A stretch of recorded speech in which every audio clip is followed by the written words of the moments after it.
Salut, en ce lundi, je vous propose un nouveau sujet de découverte du corps humain qui est, il faut bien l'admettre, un petit peu un sujet de biochimie aussi. Oui, il faut bien l'admettre, parfois certains sujets sont difficiles à catégoriser, alors aujourd'hui je vous propose ce sujet qui m'a été demandé à plusieurs reprises. On va parler aujourd'hui de la monnaie de la cellule que l'on appelle l'ATP. Pour bien comprendre cette capsule quotidienne, je vous propose de voir ou de revoir la capsule médicale basée sur la cellule. Je vous place comme d'habitude le lien ici dans le coin de l'écran, allez regarder ça bien calmement.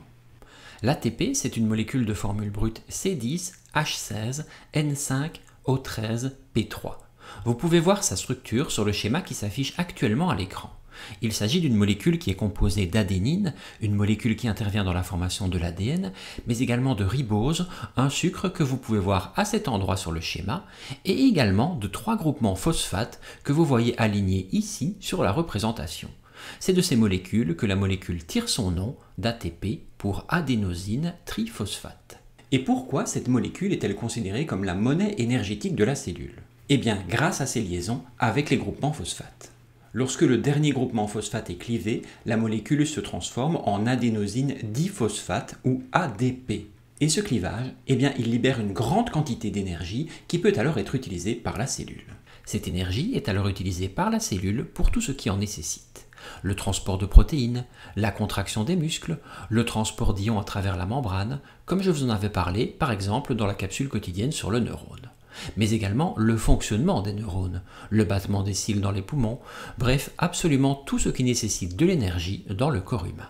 Cet ATP, le corps n'en possède pas beaucoup. On considère que le corps possède environ 250 g d'ATP à tout moment. Mais comme cette molécule est utilisée en énorme quantité autant de jours que de nuit, le corps en produit en continu grâce au métabolisme énergétique.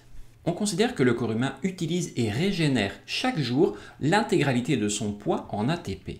Donc en ce qui me concerne, environ 80 kg d'ATP sont produits et utilisés chaque jour. Et oui, c'est titanesque. L'ADP, qui est généré par la dégradation de l'ATP, sert de substrat pour reformer de l'ATP.